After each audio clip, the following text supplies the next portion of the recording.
I can hear it. Can you hear it? Yeah, I hear you.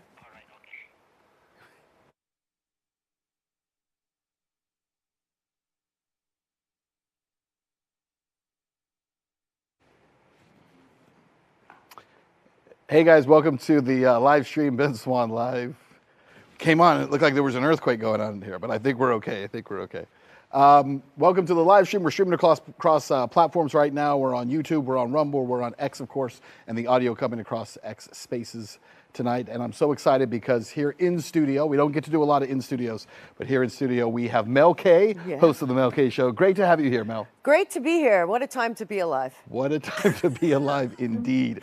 We have a lot to get to tonight, so let's just jump right into it. First of all, a host of the Mel K Show. You're on Rumble Monday through Friday. Yep. Tell us a little bit about the show, just to make sure people who are watching it say, Mel K, I know I've heard the name, but tell us a little bit about Well, it. you know, I really like to put together history that I feel we haven't gotten the truth about our history since at least World War II, if not well before then. Sure. So I try to put together the dots of where we are, how we got here, and what is happening geopolitically the best I can from my own point of view. But also at the same time, I want people to remain hopeful and to be their own heroes. A lot of people right now are looking around for answers or thinking somebody's going to save us, and that's not going to happen. So I try to encourage people to be the hero in their own life and in their own journey right now. I love that. I tell my kids all the time, nobody is coming to save you, except for me, but nobody else is coming to save you. So Right. you got to be able to figure it out, right, for yourself. You got to be able to figure out how to move forward. And you're right. I mean, people have to become the hero of their own story. I want to get more into this history stuff with you. I'm a big history buff myself. And you have a book out. I want to get this right. It's a new book, right? Yeah. It's called Infiltration Instead of Invasion.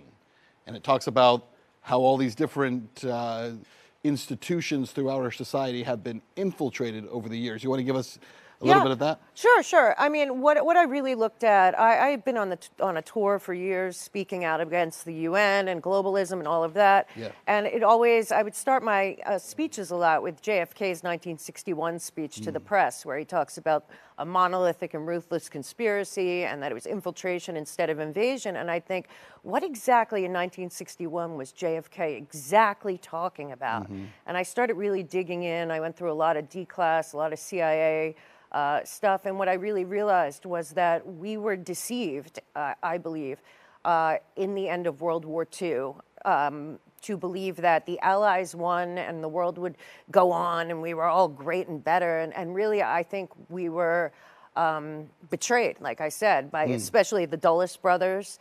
And, you know, we were always told Switzerland was neutral. Switzerland was not neutral. Switzerland was maintaining the continuity of the financial system worldwide, and it did not cut off Nazi Germany. It did not cut off anything. And frankly, what I realized was that it was our own, basically, Wall Street bankers and lawyers that were in Switzerland creating the supranational financial structure that has become a parasitic supranational architecture above all our countries that we're only seeing now.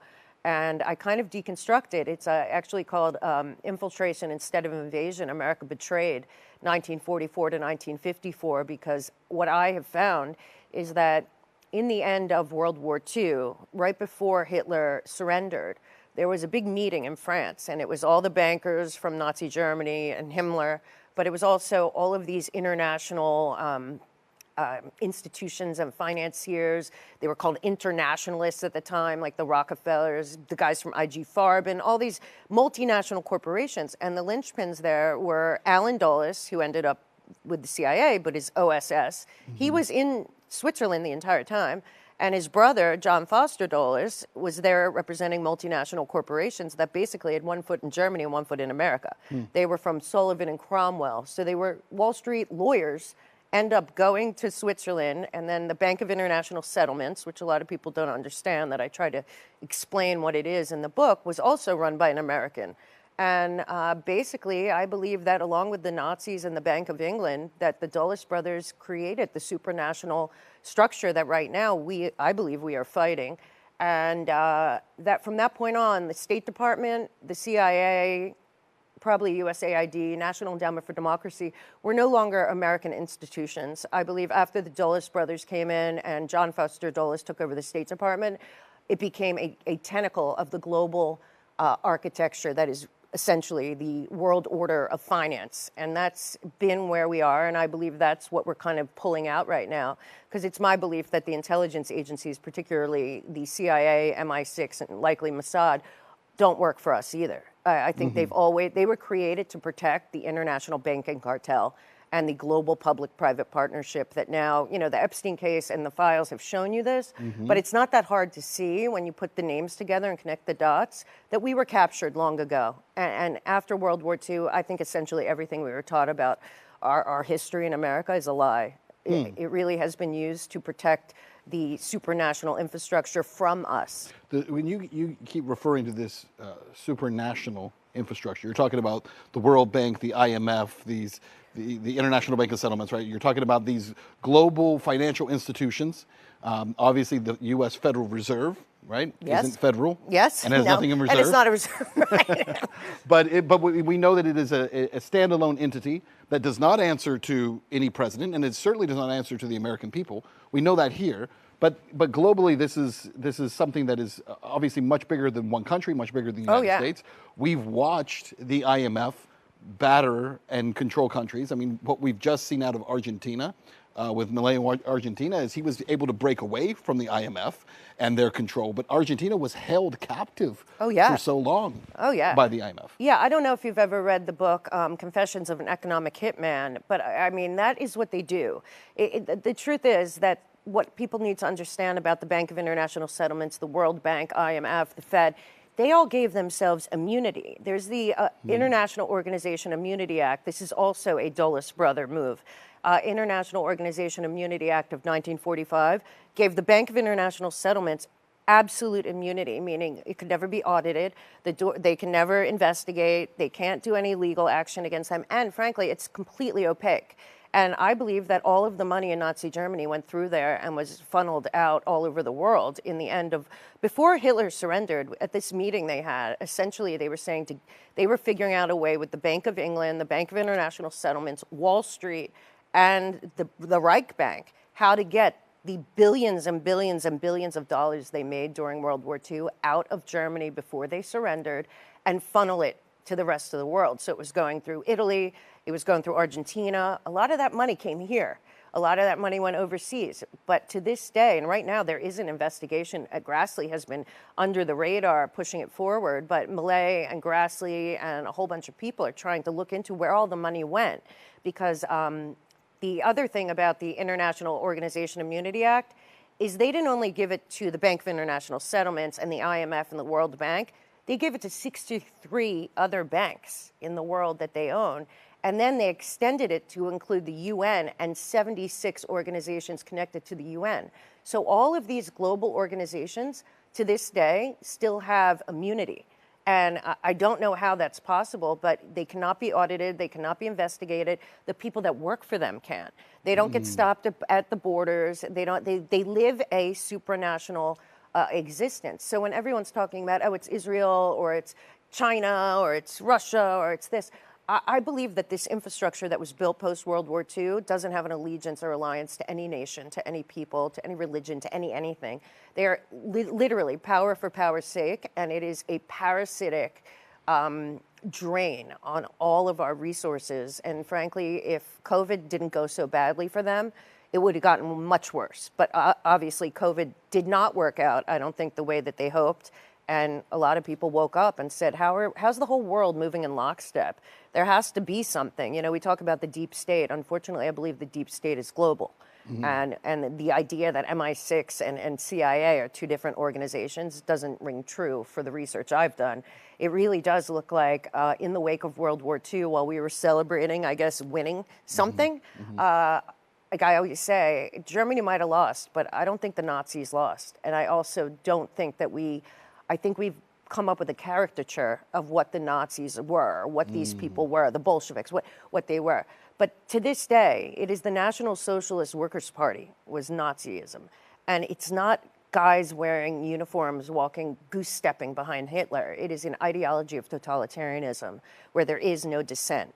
There is no, it's a eugenics-based. They don't want people living like that. And what you're seeing, particularly with the Epstein files, is that's how these people speak to each other. And they have always spoken like that. So when I look back, I really think that Eisenhower, on his way out, when he warned us about the military-industrial complex and all of that, he knew that Wall Street had essentially taken over the military-industrial complex. And once that happened and war became a profit center, I frankly believe that they planned World War III by the end of World War II to happen now. So everything we've seen with Ukraine, everything we saw with Russiagate, a lot of this was about do not veer from the Kissinger, Brzezinski, Dulles plan, because the World War III, I feel like, was the final grab when they finally had the technology to actually run a technocratic global governance system. That coincided with essentially where we are right now, and Donald Trump winning in 2016, I think, was a big disaster for the people that had planned the Third World War to consolidate power once and for all. Because it seems they certainly were moving toward that. Oh, yeah. I think I remember J.D. Vance is getting a lot of play again, saying, if you don't want your sons and daughters to be drafted into a war, if you don't want them to be sent off to war, vote for Trump, right? Now, obviously, here we are, less than 2 years into this term, we're at war. Yeah. And we are in a war right now that it seems, I don't want to say Trump was dragged into it. He's a big boy, and I don't think anyone makes Donald Trump do anything. But he certainly seems to have been persuaded into it, because at least the Donald Trump on the campaign trail does not match the person who's in the White House right now and the things that he's saying. Yeah, well, first with that, I do think that we're in a very unique situation in terms of looking at past wars, because what is happening right now is that every region of the country, because Kissinger and Brzezinski and all these people that created the grand chessboard, and the people behind Project for a New American Century, which was a disaster, and also how we got here, that's Rumsfeld, Cheney, those people, we've never had a situation where every region has to worry about their own backyard. And this is a very unique situation where we just had the Shields of America event, right, at Doral. That's right. So all these guys show up from South America. Then we have what's going on in Iran in the Middle East. Then we have what's going on in the South China Sea. Then we have what's going on in Ukraine. And nobody can really take an eye, and Russia can take an eye off of their own region, because every region right now kind of has to decide their own destiny going forward. And, to me also, I think that what is being pulled out, and this is hard to say, but I honestly believe that the CIA operations in all of the countries that Trump is going into, the regime change operations, if you know about South America and the United Fruit Company and the Dulles brothers and the Rockefellers, they really captured South America. And then if you look at Venezuela, there was a huge, obviously, CIA operation there, big one in Cuba, big one in Iran. It seems to me that the tentacles of the supranational intelligence agency are being pulled out from the bottoms, because I don't think any of these countries were organically became what they were. I think that they are hubs of the international banking cartel, and they are protected by the international intelligence agencies and have been all these years. I frankly think the CIA has never worked for the United States of America, and frankly, we've paid for a lot of things that we would be ashamed of. Particularly if you look at National Endowment for Democracy or USAID. Like, who are we?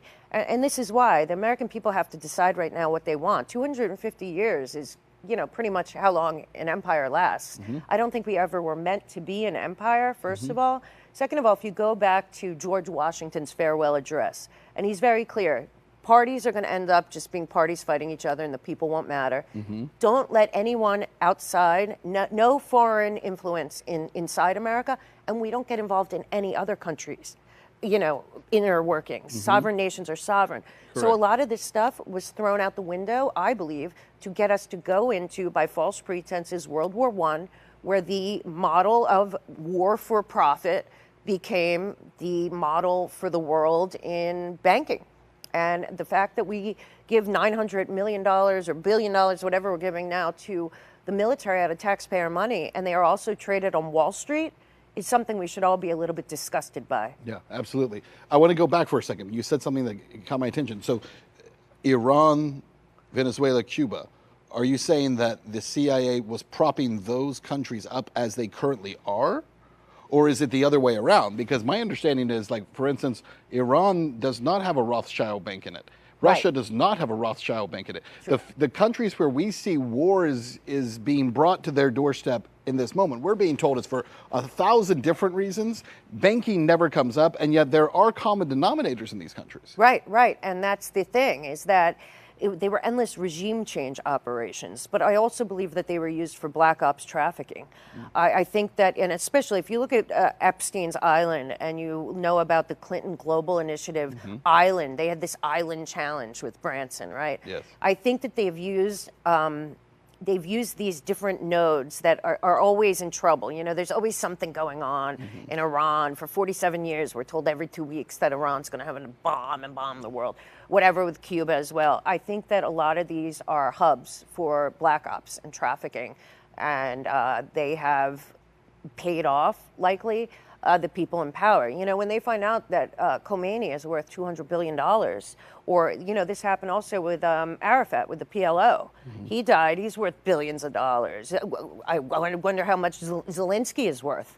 So what I'm saying is I think that there's now they call themselves the steady state, but the deep state of what it is not, I don't believe, an American entity. Right. I believe that it is to protect the banks, and that is who goes into these countries, foments chaos, in order to distract from their operations they've been having going on since World War II, which are trafficking guns, human beings, drugs, and weapons, and bigger weapons. I think if there is a opportunity for people to see that in real time, there isn't a better example than Ukraine, right? Ukraine becomes this almost perfect storm of human trafficking, the biolabs that are there and the experimentation that's being done, the trafficking of weapons. We know that so many weapons traveled from Ukraine into Mexico, into Latin America, and really all over the world, right? The vast majority of weapons that we sent to Ukraine did not get to Ukraine. No. That is a fact. And yet we're not sure where they are, right? They're dispersed all over the place. So I think it's a great example of that. At the same time, there is a vast amount of money flowing into the country, right? And then it's all vanishing and disappearing. And we alluded to this earlier during our newscast, but there is a lot of talk about now reports that Lindsey Graham himself, the senator from South Carolina, was receiving huge payments into these different countries and holding no accounts. doubt. I mean, remember them? They were watching the Maidan Revolution live from Ukraine. Him, John McCain, Amy Klobuchar, all the people from the Ukraine embassy, which was dirty to the core. The whole Russiagate, literally, from everything from 2016, from the day Donald Trump won forward, I believe was to cover up what they were planning in Ukraine. We have to go back to Bill Clinton and expanding NATO when you think about this, because it's my belief, looking into, and I've done a lot of work looking into the background of Soros and his actions in Europe. And one thing we have to remember is that in 1993, Soros put out, this is when he's spreading all over Europe. He's opening, you know, NGOs and all that. And this NGO model is actually the Rockefeller Foundation model that everyone's gone after. These are global foundations. A lot of them have immunity somehow because they're connected in one tentacle or another. But it appears to me that, so in 1993, George Soros writes a document. It's still on the Open Society. It's called NATO World Order, written by George Soros. At this point, what is happening is that Reagan and Gorbachev and James Baker, they're agreeing never to expand NATO. Right. NATO was only there because of Russia. They all agree. George Soros is a big influence on Bill Clinton. He comes in, he writes this NATO World Order document, then another Dulles operation over there, Council of Foreign Relations. Brzezinski then, in 95, writes another document about turning NATO into basically the world military, which is what I believe it to be. And then right after that, out of nowhere, for no reason really, if you look into it and look at the reasons, Clinton bombs Yugoslavia, okay? Yes. Accidentally hits the Chinese embassy in Yugoslavia, and in exchange opens the World Trade Organization to China. I mean, what I think that this was, if you look at Brzezinski's work and read his, I think him and Kissinger are probably the architects of this, but when you look at Brzezinski's work, the grand chessboard and then the technocratic age and all of that, you're seeing it. So when I look at the end of World War II and the funneling out of money and the idea that they were going to keep the money for the Fourth Reich, and then you look at what's going on now, what was the goal of the Third Reich? It was to get rid of Russia, have a unified Europe that controls the world financially, essentially, between Brussels and Geneva, using the United States military, essentially, as their military through NATO. And basically, this worked pretty well until 2016. because in 2014 we all know that Obama okayed the overthrow of the duly elected president of Ukraine, which has been hidden from most people. And it was like they went for it because I think that they had been arming Ukraine since the 90s. George Soros and his NGOs were embedded in Ukraine from the 90s. You had Samantha Power and a lot of globalists over there manipulating. So I have to really say the lies about Ukraine also connect to Russiagate, because Trump was getting in the way of the plans that they had to once again try to destroy Russia, unite Europe under one. You hear that? I can't believe this maniac Callas is like in the front row there, the Estonian woman that's talking about, like, you have no chance of doing such a thing. But it is still the same Third Reich goal. It is a unified Europe. And again, the EU, when people say EU is our ally, we paid for the EU. The Marshall Fund was a total fraud run by this guy, Guido Goldman, who essentially paid for the EU. And then the World Economic Forum. Well, Henry Kissinger recruited Klaus Schwab at Harvard when he was at the Kennedy School to start the World Economic Forum. Yeah. They have been building since the 90s this world order using the EU as the international banking cartel's, government, essentially. And I believe that they've been arming and training CIA and others, probably MI6 as well, for World War III in Ukraine for decades. And all of a sudden Trump comes in, and as you notice, the minute that Blinken and Biden and Sullivan and the worst, what's her name, Victoria Nuland, and her husband Kagan was NATO. As soon as they had the opportunity, they went full steam ahead back with the plan for World War III. And I think the end goal for World War III, after they destroy Europe again and collect the trillions of dollars to rebuild Europe again, the solution would be Agenda 2030, full track and trace surveillance, technocratic control on a global scale. And I think that's what we're in the way of now, and it's a dangerous time because these people do have all the money and they do have all the power, and I believe that NATO is the world military. And I think we've been greatly deceived in the United States to not only play along with it, but the people of this country have paid for it all. We didn't just pay for the Cold War the war on terror. The American taxpayers paid for the entire globalism operation as well. You want to know where our $21 trillion is? There. And I think if anyone can do something about this immunity, and we open the black books of the old Bank of International Settlements, IMF, World Bank, we would be horrified at how much money has been looted and we have been lied to. I mean, the UN has been developing nations in Africa for decades. None of them have developed that they even have energy. Right. You see Israel is barren, desert, but they have flowing water and crops and cattle. Well, that could be everywhere. It's just all been a lie. It has been a money laundering operation at the expense of the middle class, I think, in the entire Western world. Well, and to your point, if you look at Africa as a continent, the vast resources that are there, more so than really any other region in the world, right, as a continent. And to your point, I mean, nothing. No. The massive amounts of treasure have been spent on bringing Africa, along, these African nations, bringing them along, and nothing ever happens. They could have at least faked it. Does have nothing. some energy, some clean water, some growing, All they've done is bring them vaccines to, inoculate the people, and instead they sterilize them and all. have them go work in mines, dig and out have them things work that in we mines. want. That's right. And the That's Belt right. and Road Initiative and everything else. I mean, I don't know if there's good guys or bad guys right now on the chessboard. I just think that there's a lot of people that are stuck in the past and unwilling to say maybe there's a better way forward. There does seem to be resistance, and I'll probably get in trouble for saying this, resistance to the globalists, and it's only a few countries, right? Yeah. And it's countries like Iran, right, which has not been a part of this globalist movement. No. Iran has its own problems. That's not to say it's a bastion of, democracy and it's wonderful and a utopia, and certainly by no means. And then the Russians have also been very anti-globalist, and Putin himself is very anti-globalist, and clearly has become more so as time's gone on. Remember, there's a famous story about Putin going to Bill Clinton and saying that he wants Russia to join NATO at one point, right? And then, of course, they rejected that, wouldn't allow it to happen. Well, now, 20-some years later, 30-some years later, Putin is still in power, and Putin looks at globalists with this hatred, right? He despises the globalists. They betrayed Russia many times. Many times. And I think we have to keep But why not work with Russia? I don't know. If this is the plan of this cabal, why wouldn't they just work with the Russians? Bring them into the fold. Well, if you go back and you think about, remember the Rand documents that said and this is, again, goes back to the Council of Foreign Relations, Chatham House, Brzezinski, Kissinger, this whole kind of Hunger Games vision they had for the future, the technocratic age. Yeah. What I do see when you're talking about Iran or China or Russia or America, these are countries that are unwilling to give up their sovereignty.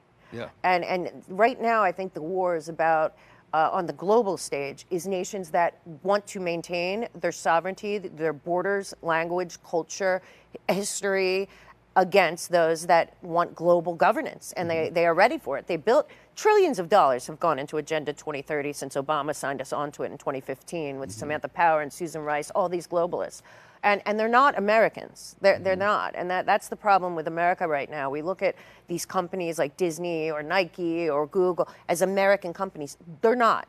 They are global public-private partners of something that is supranational that should never have existed. And we have been, and if we're going to pull that apart, a lot of things really have to change. And like you're saying, I was excited when Putin and Trump met up there in the Arctic Circle and all that. In Alaska. And what happened that day? They elevated Larry Fink the same exact day to the top of the World Economic Forum. Same day, not an accident. So, what we're dealing with now are nation states that will not give up their sovereignty versus those that want a global, I think, technocratic world run essentially by Palantir.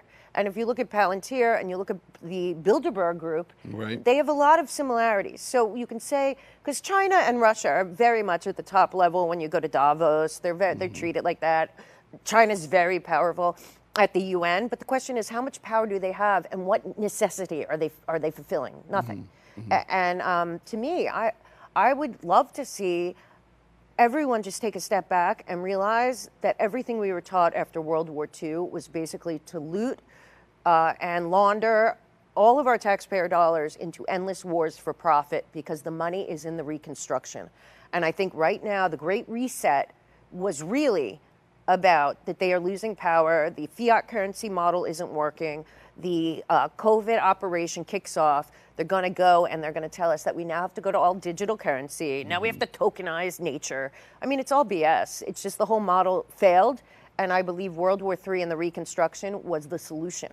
And then the post-solution would be, now we all have to be on Agenda 2030 and the 17 Sustainable Development Goals, which are only sustainable for the powers that be that run the international banking system. So Trump obviously becomes a problem for that World War III scenario. He became a problem for it in 2016, then became a problem for it again in 2024. Right? It seems like they basically accepted that they lost 4 years. By the time they hit 2020, they ramped it up under Biden, and the same cast of characters comes back again, pushing us full speed. Trump gets elected specifically, explicitly for the purpose of not getting us into World War III. I know. And yet here we are. Do you think the current situation that we were fooled, we were tricked by Trump, or is Trump still avoiding that? Because there's a couple of interesting developments. You got the war in Iran happening. Right. While that's happening, it looks like Trump is dropping sanctions on Russian oil. Right? There's a phone call just a day ago between Trump and Putin, in which they're talking about how to end both the Ukraine war and the war in Iran. Russia came out today with Putin saying he'll do whatever he can to help to facilitate an end to this as quickly as possible. So it doesn't feel like, despite the fact the media wants to put space between them, there actually isn't a lot of space between Trump and Putin on this right now. Does that continue to throw a wrench into this plan? Oh, yeah. No, I mean, like the best thing that could happen for the world right now, in my opinion, would be Putin and Trump to go have a meeting, just go inside for 2 hours. They don't even have to talk to each other and come out with, we're going to maintain our nation's sovereignty against this global movement for global governance, no matter what. We might not agree on everything, but we are never giving up our nation's sovereignty for a global government. That is what is going on right now. I firmly believe BlackRock and Vanguard and all of them, Larry Fink running the World Economic Forum isn't an accident in my mind. I think the American people should be disgusted at what we have allowed to happen with Wall Street and these international groups, because not only does BlackRock control basically all of our public pensions in America, it also controls all the public pensions essentially everywhere. And then you look at Palantir and you look at Brzezinski's technocratic age and technocracy. Well, isn't that what we're dealing with? And nobody's talking about the Constitution, the Bill of Rights, our sovereignty, our borders in cyberspace, which is what's going to matter in the future. So right now, it seems to me, Trump is being, I mean, all I can think is that I still think Trump has more in common with those that want to keep their nation states sovereign and those that want to maintain their borders, their culture, than he does with the globalists. But at the same time, I do believe that there are things going on of pulling out that post-World War II trafficking, black ops, ugly, because we know what happened in Afghanistan with the poppy. We all have learned about the opium wars. We know all of that. If we had honest people and not, the Project for New American Century deciding that they wanted full spectrum dominance militarily of the world, can you imagine what a different world we would have right now? We have a chance to pivot. And it's just so many people are financially invested in staying on the track of the World War III / Agenda 2030.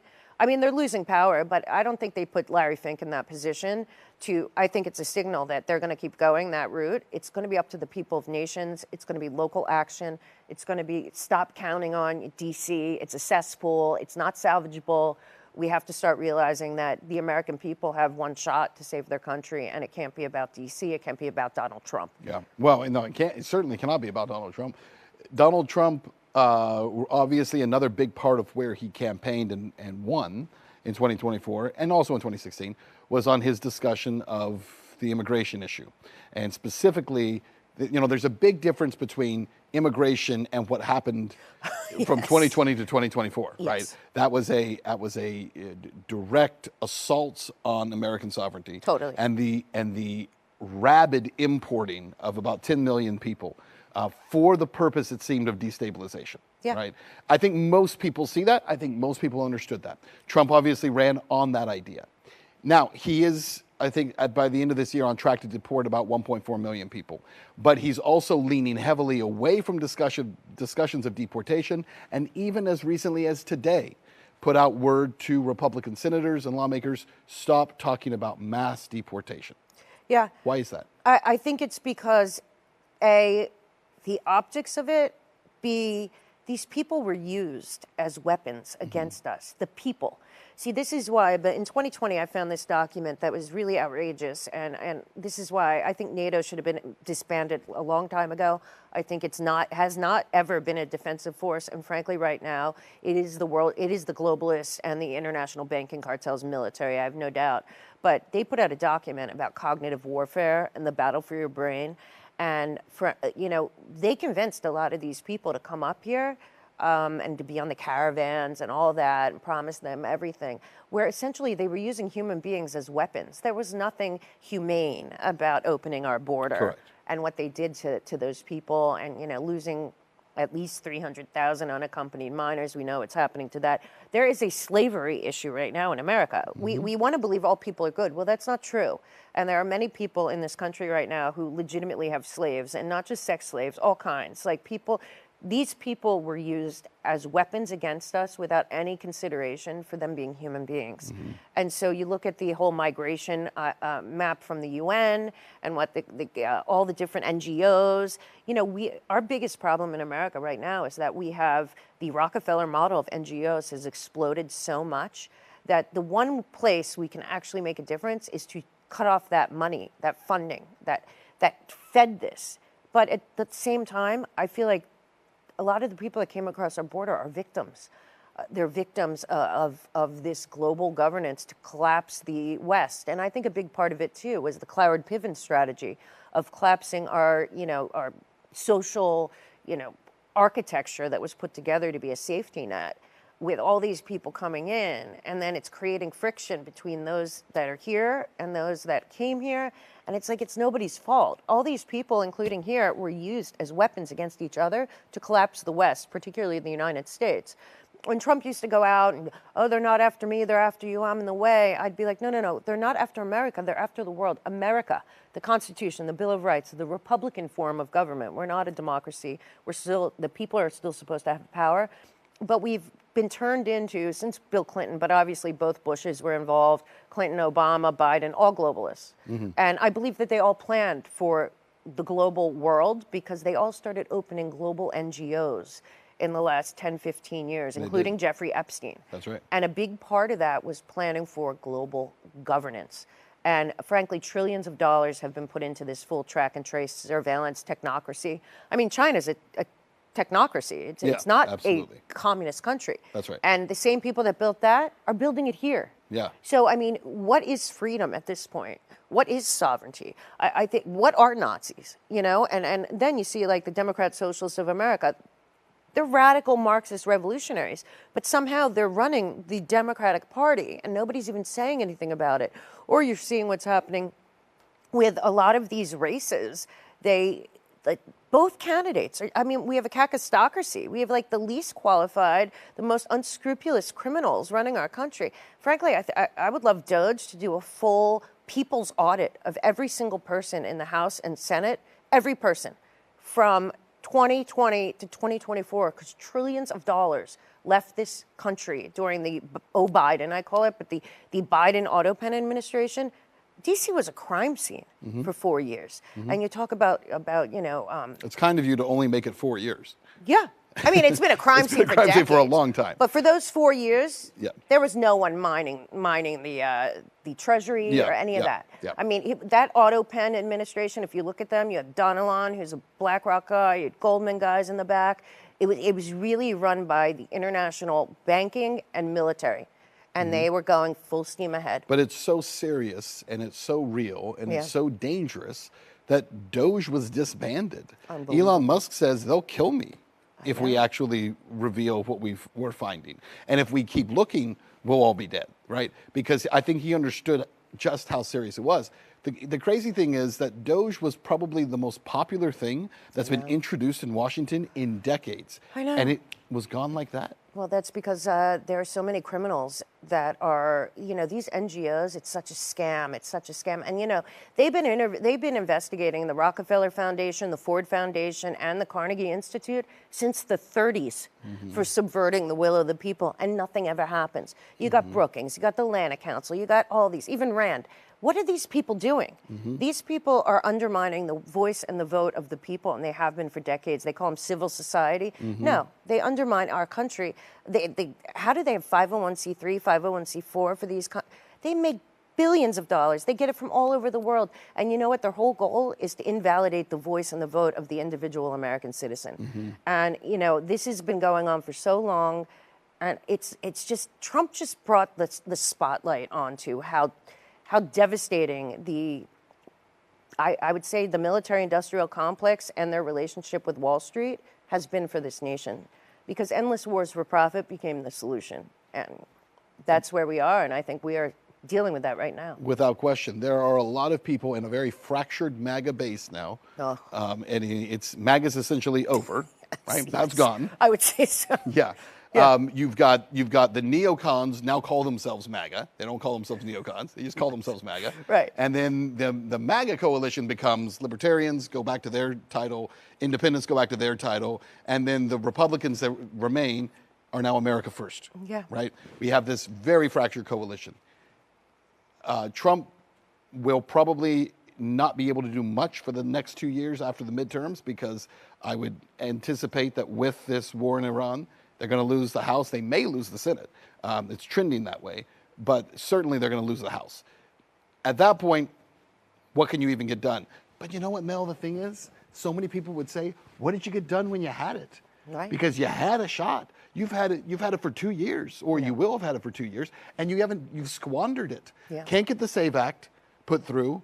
The immigration thing's a mess. Doge disappeared, as I said, 5 minutes after he was elected. Like, we're at war with Iran. Right. What did you win for? Right. So much winning. We keep hearing so much winning. Sure doesn't feel like so much winning. No, and it's also, I mean, treason and sedition mean nothing in America. I mean, we have to be honest. They murdered JFK in 1963, and every single person that's been involved in the cover-up got promoted. And it's happened every time that there's a issue. We have a fourth branch of government that came out of the Patriot Act, which was written before 9/11. It was just pushed through. I mean, that's the most unconstitutional thing in the world. And it's only gotten worse and worse. So I say, and I wrote a book called Americans Anonymous, because it's our fault. We, the people of the United States, allowed this to happen to our country. And we kind of went in autopilot, and you know, politics became entertainment, which is ironic that Donald Trump, a reality star, is running a reality administration essentially right now. But the truth is that there are no parties. There haven't been parties in decades. Even if you go back and, you know, Bill Clinton said his mentor was Carol Quigley, who wrote Tragedy and Hope. He writes this whole book from the inside, basically being the two parties have to be so similar that, you know, we're talking about 1 or 2 percentage points of a win every time. That's not really, it's just all such a con job.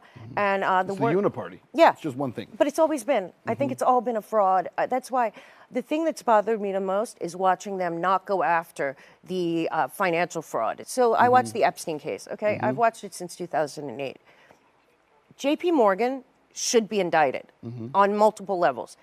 JP Morgan should have been indicted in the Madoff case. They should have been indicted in the 2008 crash. They should have been indicted. So we also have to look at why are these lawyers and these bankers that have been involved in all these operations in America, A, they still work. Nothing happens, pay fines, whatever. But also these multinational law firms. All of this model was already in place at the end of World War II. The Dulles brothers set up the State Department to be a tentacle of the global governance. So I just think that we've been deceived, and the State Department and CIA, USAID, National Endowment for Democracy have been running their own operation since World War II, and I don't think they care about us at all. I think they really just want us fighting each other as if we have parties.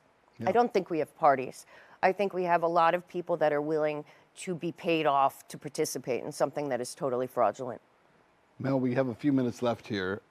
You said at the beginning, the outset, that you like to leave people hopeful. Yeah. So you got to do that, because at this point, this sounds very depressing. I think a lot of people right now are depressed. I think they're depressed with the moment that we're in. I think I just saw Joe Rogan today said, you know, Trump supporters were totally betrayed. They feel betrayed, and they feel like we thought we were voting for something that was really going to break this system, and we feel like the system won. Yeah. What would you say? Well, what I'd say is, A, you're here and I'm here, and there's a lot of people out there that have a voice that the mainstream media no longer has. So that's one. We have the ability to affect public opinion. We also have the ability to tell people, stop looking at D.C. or even at your state capital. What's going on in your own backyard? You think these NGOs and the UN and all isn't embedded all the way throughout this country from top to bottom? Our schools, everything else. The American people still have the freedom to do a lot of things in their own community, in their own sphere of influence. They just have to realize that it's up to them. Nobody's saving you. Nobody's saving America. We are back. I don't even know if the rest of the world, particularly the Crown, even believe that we won the American Revolution. Some people, good friends of mine, even say that we're still in World War II. I mean, just what do we want now? We have somehow, some way, people like you and me and Rogan and Tucker, and you don't have to like everyone, but we have pulled the megaphone away from the intelligence community, which has been running CNN, which has been running Daily News. So what we do have is we have public opinion on our side. We have the ability to say, this cannot be about Trump. It has to be about you. It has to be about your family, your future, your community. We have the opportunity right now, but if we lose the midterms, what is going to happen is they are going to impeach him. I already know. I watched Norm Eisen, all the lawfare people. They're going to impeach him. They're going to impeach the whole cabinet. They're going to throw as many people in jail again as they can because they have allowed the Democrat Party is now the Democrat Socialist of America Party, which is funded by international revolutionary Marxists. And there's no debate about it. The American people have to stand up and get involved where they are and realize that's the real power you have. Because counting on D.C., frankly, I would be fine if they shut the whole thing down. Honestly, I don't think the CIA is salvageable. I don't think it ever worked for us. I think they work in tandem with MI6. Don't forget, Russiagate was a global conspiracy to overthrow the duly elected president of America.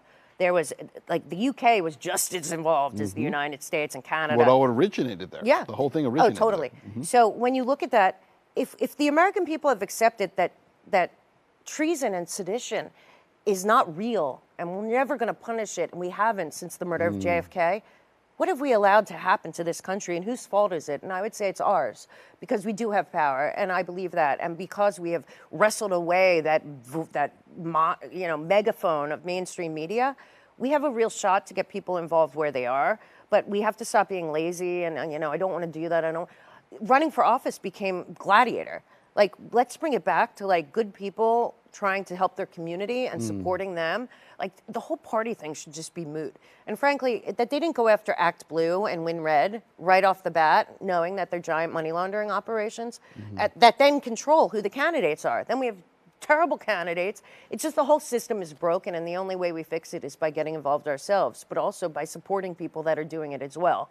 Because the one thing that the globalists definitely want right now is America to be apathetic. Yes. And there's too many of us that are. So I try to, like you do, I try to give my point of view, but also give things that people will go educate themselves. Because we should, it's not that long ago, maybe 14 years since Andrew Breitbart died. And he had out that book, Righteous Indignation. Every American citizen right now that loves this country, that had people die in wars and family members that sacrificed, we should all be feeling righteous indignation. There are no sides. Everyone equally has been betrayed in a very tactical way since the mine wars and since Operation Paperclip. They've turned us all against each other when we really, at the end of the day, if you like freedom and family in the future, we're all on the same side. We have to just start realizing we're all being played. We've all been betrayed. And we can all come together and take back our own communities. And that's what I hope for. Mel K of The Mel K Show. Tell people where they can find you. I'm sure they're watching saying, oh my gosh, I got to get more of this. Well, I have a show every single day on Rumble and X from 12 noon to 1:30 p.m. It's a daily news show. I have my weekend show, which is The Mel K Show, which are long-form interviews. And I have themelkshow.com.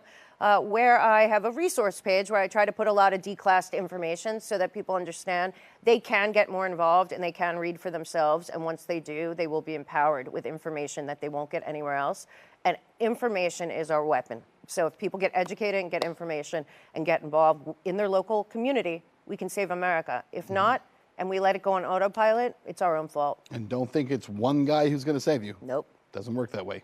Mel, it was a pleasure to have you on. Thanks so much. Thank you. Guys, thank you for joining us for this live stream tonight. I want to remind you, tomorrow night, 7 o'clock Eastern, we have very special guest, Colonel Douglas McGregor will be with us. We'll be talking about what is happening in Iran right now and what the path forward looks like, so you want to tune in for that. And when you do see this clip, when we repost the clips for it, or the full show later on after this live stream, please share it and get it out to people. Let them know to check it out, and check out Mel K on her channel on Rumble. I'll see you next time.